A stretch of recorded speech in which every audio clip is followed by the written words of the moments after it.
Shalom, shalom, family. What's going on? It's your brother, Priest Danyaahla, Lions of Israel, Maccabees Lions Council. Welcome to another edition of Maccabeestv. It's your brother. Shout me out in the comment boards. Let me know y'all can hear me. Let me know everything is sounding to Wab. If everything is sounding good, let me know. Yo, we sounding good. We looking good. Everybody, let me know what's going on. All right. I want to wish everybody a blessed Sabbath. The Sabbath is coming up momentarily, so I'm not sure if you brothers and sisters are already off of work and ready to go home and celebrate the Sabbath or what the deal is, but just wanted to talk to y'all a little bit. You see the title. Title might seem a little strange to you. You know, you're not really sure of exactly what I'm talking about, but I'm going to let you know in a moment what I'm talking about, right? This is something that I've been meaning to talk to Israel about for a while because I kind of have been seeing certain things going on. And so I wanted to talk to Israel about certain things. Just bear with me a second. See you brothers and sisters coming in. Once again, thank y'all for coming in and spending a few moments with your brother prior to the Sabbath. I appreciate it greatly.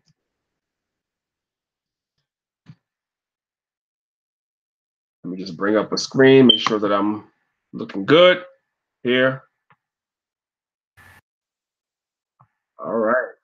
All right. Be muted. All right. So, yeah, we're on the air live. Maccabeestv, Maccabees Lions Council. It's your brother Priest. Once again, hope everybody is having a blessed day. We're coming into the Sabbath. I pray everybody has a blessed Sabbath. I just wanted to talk to brothers and sisters a little bit about the title that y'all see on the screen. It's really not important to me right now that a lot of people come into this live stream. Some of you brothers and sisters can tune in later. But I wanted to talk about this because this is extremely important and it's been on my mind for a while. And so what I'm going to do, as to not offend anybody that's listening to this podcast, is I'm going to use my camp as the example of what I'm talking about in general. So you see the title of the video, Life Insurance and Podcasts. Not a very catchy topic, not a very, bells and whistles topic that'll bring people in, but it should. I'm observing on YouTube and mainly Facebook, and I'm noticing that Israel has a spirit on them where that every time something goes wrong, you run to Facebook and you run to social media to ask the nation to assist you in things that you probably should have taken care of while you were alive. Okay? So again, I'm going to use Lions of Israel and my camp as an example and the lessons that we have learned over the years, the mistakes that we have made over the years, and the steps that we've taken in the opposite direction over the years to try to advise brothers and sisters in all camps to do better. This message is for all camps. If y'all not doing this, you need to start. All right? So I'm going to take it back. I'm going to speak about our brother Bun Lawyer. A lot of y'all brothers know the brother Bun Lawyer. Bun Lawyer was the co-founder of Lions of Israel with myself. All right? A lot of y'all brothers and sisters love Bun Lawyer, but a lot of y'all don't know the story of Bun Lawyer. Y'all don't know a lot of stuff. So I'm going to talk a little bit about it today and relate it to what I see going on in Israel today. I'm just going to talk. I'm going to be a little long-winded. I'm going to tell a little history.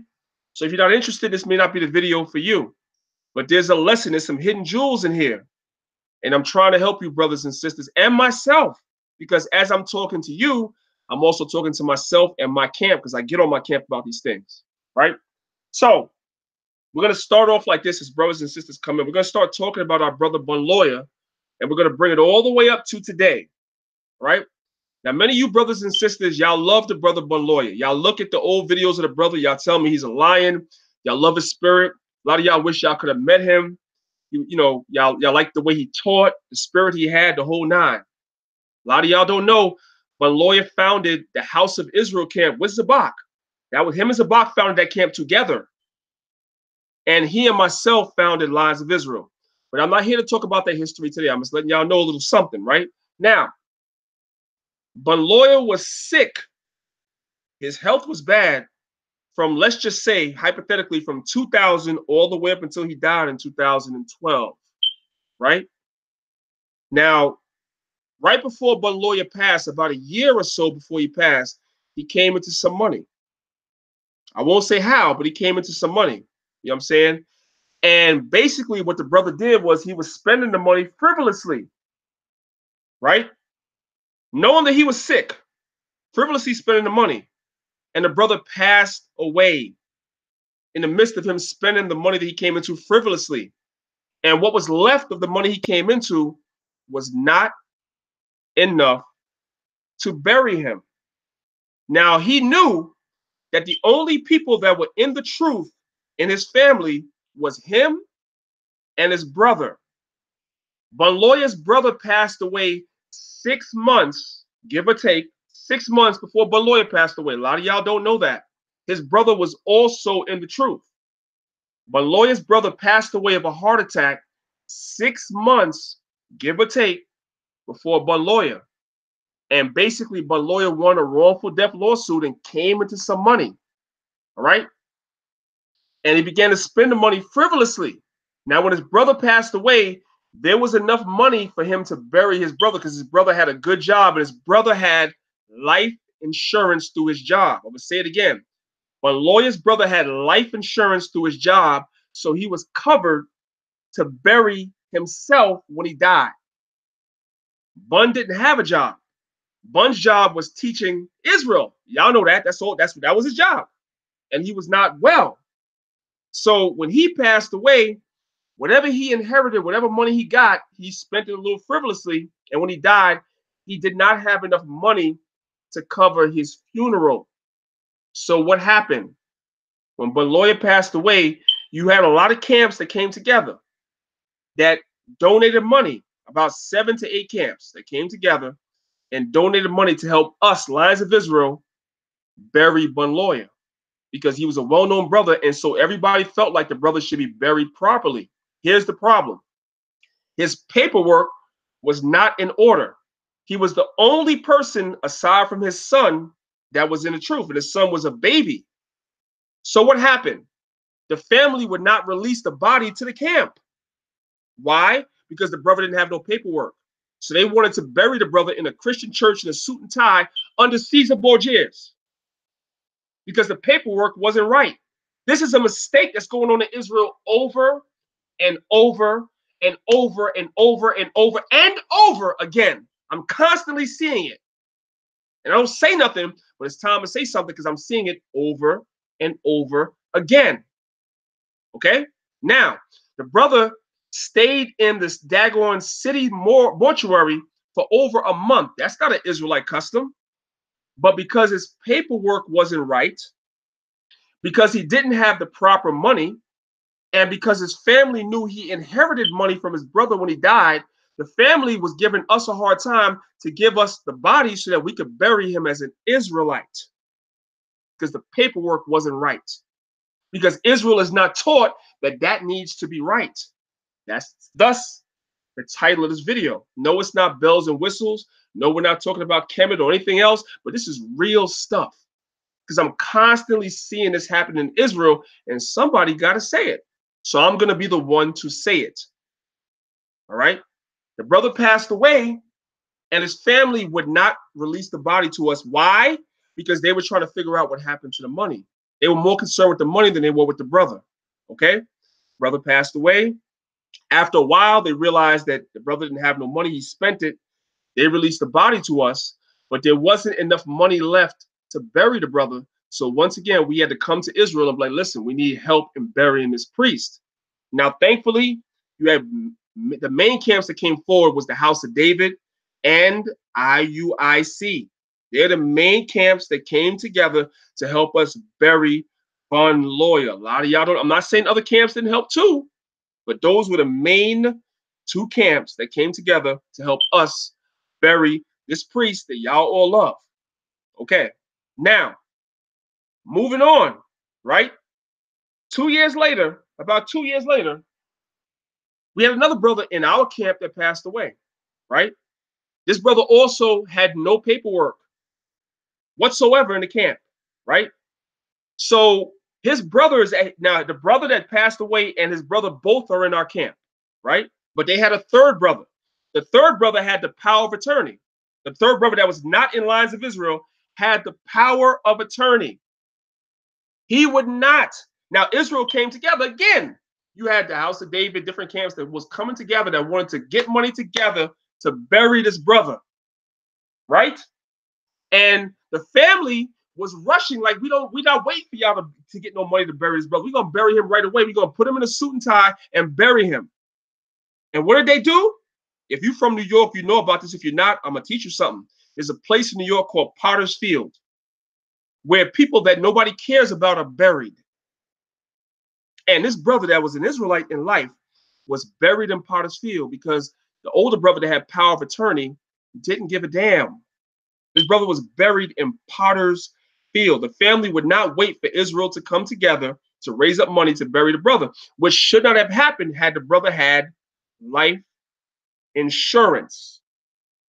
Had the brother set up something where his family was not in charge of his burial. I'm going to rewind and go back a little bit, right?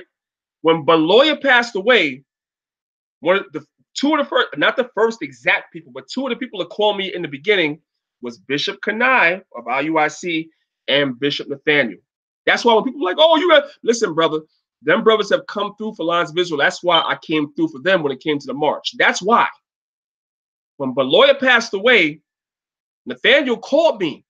And one of the things that he told me was, and I'm not quoting it exactly, so pardon me if I'm wrong, but basically he was breaking down to me how in IUIC, they have a thing where they have something for their members to sign where when they die, the congregation has the right to bury you according to Israelite tradition. Why?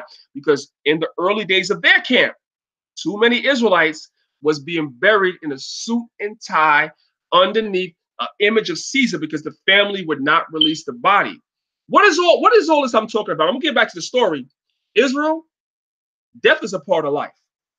Nobody wants to talk about it, but death is a part of life, and death is certain. It is certain. And too many times I'm looking at my timeline, I'm seeing Israelites pass away, and I'm saying to myself, none of the affairs of the brothers and sisters that's passing away is in order at all. That needs to change. That needs to change. If you are an elder of a congregation, even if you are an Israelite that doesn't congregate with a congregation, your affairs need to be in order so you are buried as an Israelite. It's too much GoFundMe's. I got to keep it real. It's too much GoFundMe's and too much of that spirit in Israel because brothers and sisters are not putting your affairs in order the way you are supposed to.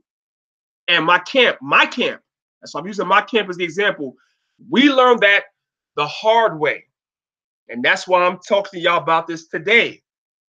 So when the brother passed away, Nathaniel was telling me, like, yo, y'all need to try to set up something where that when somebody passes away in the congregation, y'all have the right to bury them. The family could take all control of all the possessions, all the money, whatever, but you need to bury them. There's too many Israelites that's dying in the truth, and they're being buried in a suit and a tie underneath white Jesus. It's wrong. That's why the video is titled the way it's titled. Israelites, camps, leaders, captains, officers, whatever your title is, y'all need to get together amongst your camps, amongst individuals. And I'm gonna tell y'all something, Israel, y'all need to get life insurance. You should. Funerals are extremely expensive. Burials and caskets are extremely expensive. And we all know this is a part of life. It is. And so if you take care of your business while you're alive for pennies on the dollar. Pennies on the dollar. You'll save yourself from having somebody that you love having to do a GoFundMe when you pass. And you'll be able to be buried according to your customs. We got to change these things, Israel. It's so easy to get on Facebook and argue about doctrine. That's all I see. Argue lights, morning, noon, and night, argued about doctrine. When it comes to stuff like this, as soon as something goes wrong, then everybody, oh, I need your help. Yeah, well, it's nothing wrong with needing help. But some of that time that you spend arguing with your brother, your sister about bullshit, I'm gonna call it what it is, right? You could have took care of your affairs. You could have made sure your stuff was right. You could have made sure that your loved ones and your family members didn't have to suffer after you passed away trying to figure out how they're gonna bury you. This has to change in Israel. We will see less GoFundMes and all this other stuff on your timelines if Israel takes care of business while you're alive. If you are a member of a congregation, you should be in a congregation where you trust leadership and the members with your life. So that if something happens to you, you trust them to bury you properly. If you don't trust the congregation for that, you're in the wrong place. You're in the wrong place. These are conversations that I'm having with my camp because I'm constantly seeing GoFundMes on my timeline. How many GoFundMes can I give to at one time? How many? All because we don't take care of business the way we're supposed to. If you're a member of a congregation, don't you know that if you get everybody together in the congregation, whether it's 5 of y'all, 10 of y'all, 50 of y'all, whatever it is, y'all go to a life insurance place in group, in mass, in order, and be like, yo, we want to buy life insurance for 50 people, you might get a discount on that. You might get a discount on that. Paying pennies on the dollar, but making sure that you're taken care of, so if something happens, you good. You're not leaving that burden on your wife or your children or your congregation or your family. Come on, Israel. Then there's power of attorney. A lot of y'all brothers and sisters, man, y'all are living together saying, listen, we're married. I laid with her. I had sex with her, whatever. We're married, but you're not giving that woman power of attorney. I'm going to keep it real. We say, listen, sex is marriage. That's what you say. Sex is marriage, right? But then the woman does not have power of attorney. So when something happens to you and you pass away, guess what happens? Her family buries you in a suit and tie under a gigantic life-size image of Cesare Borgia because you didn't have your paperwork the way it was supposed to be had. This is what we're talking about. This is a very, very serious matter, Israel. This is why I'm talking to y'all about that today, man. This is serious. And it's constantly happening over and over and over and over and over in Israel again. Because Israelites are not being responsible. Nobody is talking about this stuff. Everybody wants to argue about doctrine and doctrine only. Who's right, who's wrong, who's going off, this, that, and the third. But nobody's talking about important issues like this. So I said, I'm going to come to y'all and I'm going to talk to y'all about this today. This is super important, man. I've seen this happen to several members of my camp. Then when my captain, my gun, got injured mortally, you know what I'm saying, in the car accident, Israel came through for him as well. And we appreciate everything that everybody did for my gun when he was in the accident. That was very, very important. But Israel, how many GoFundMes can we do? How many? At some point, we got to keep it real with ourselves, man. So basically, what I'm saying is that this is the bottom line to what I'm saying. If you are a leader of a congregation or have a leadership position in the congregation, or even if you don't, but you're a part of a congregation, this is something that you need to talk to your congregation about. The congregation needs to come together and figure out a way to make sure that all the members of the camp, that their burial, if something happens, God forbid, is taken care of so that there's no burden left on those that are behind. Make sure that all the paperwork is, if you are with a woman and you haven't gone before Esau, the system, the white man, whatever, to get the official marriage document because you feel like you don't need it according to the scriptures, at least give that person that you live with power of attorney to make sure that they are buried, that you are buried the proper way. You have to, in this system that's based on contract law. We all know the system is based on contract law. The least you can do is make sure that all your T's and your are crossed and your I's are dotted. That is extremely important. It's extremely important. If you are an Israelite that doesn't congregate with no camp, there's got to be somebody you could trust. If you're on Facebook, there's got to be somebody you could trust, even one person you could trust. Like, you know what? God forbid if something happens to me, I'm going to hand over this power of attorney to you to make sure that I'm buried as an Israelite. Because I'm not in the camp. I don't believe in dealing with camps. All right? My family's not in the truth, but I'm an Israelite. I want to make sure that I don't have a homosexual Roman Catholic priest doing the damn Eucharist over over your daggone casket, man. You want to make sure of that. You want to be sure of that. And the only way for you to be sure of that, man, is paperwork. That's why the scriptures say in the Apocrypha, everything needs to be done in writing. Y'all think that y'all take that light. That's real. It's real. I'm not going to wear your ears out and talk for long, but I'm just saying, and I don't mean to offend nobody, but I just noticed that there's a new GoFundMe every time I turn around because Israel does not take care of paperwork the way we're supposed to. And death is certain. It's certain. If you have a wife, if you have children, if you have family that you love, or if you're a part of a congregation that you love, why would you leave them? You don't know when the Most High could take you out. None of us know. Why would you leave people behind you to have to worry about how they're going to put you in the ground? Funerals are extremely expensive, man. You're going to spend $7,000, $8,000, $9,000, $10,000 for a cheap funeral. For a cheap funeral and a burial. It's extremely important. So I just wanted to say this to Israel.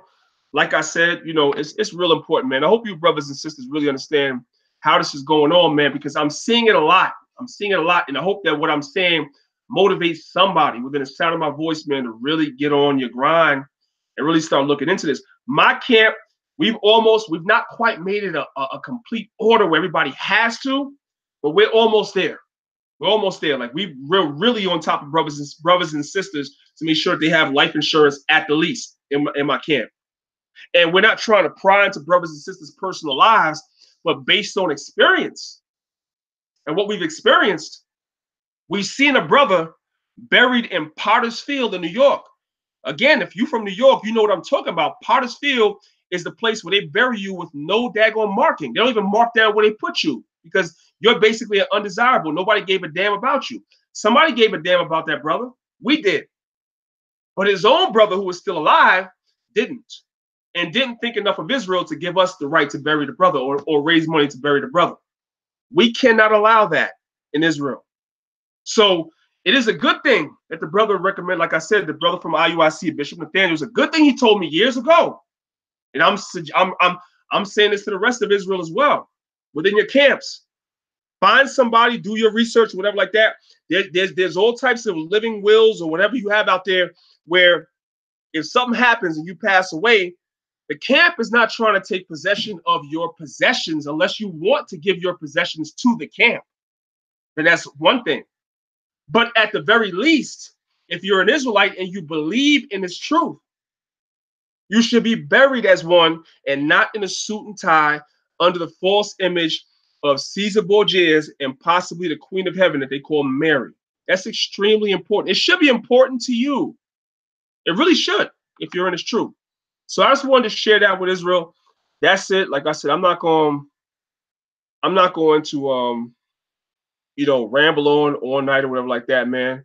I see a few brothers and sisters on the common boards, man. I appreciate y'all, man. Yes, it's this I am Judah. It's about priorities. And see, when we're not talking about all this other stuff that Israel wants to talk about, when it's not differences and arguments and doctrines and this, that, and the third, it's not really interesting to Israel until something happens. And that's the sad part. When something happens, then we all are scrambling trying to pick up the pieces, man. But Israel needs to look into life insurance and living wills. It may not even be a living will, so don't quote me on that. But basically what it is that if you are a part of an organization or part of a congregation, you make sure that that congregation has the right to bury you according to your customs, and your family does not have the right. The congregation, their rights supersede your family if your family's not in the truth. You need to make sure of that. That's on you, nobody else. The brothers that passed away, that was in his truth, they got buried by a damn homosexual Catholic priest. That's on them. That's not on Israel. Straight up and down. Straight up and down. All right. So with that being said, I'm gonna say shalom to the family. That was it. You know what I'm saying? I just wanted to bring this to you. It's your brother Priest Danyaahla, Lions of Israel, Maccabees Lions Council. I say shalom to y'all.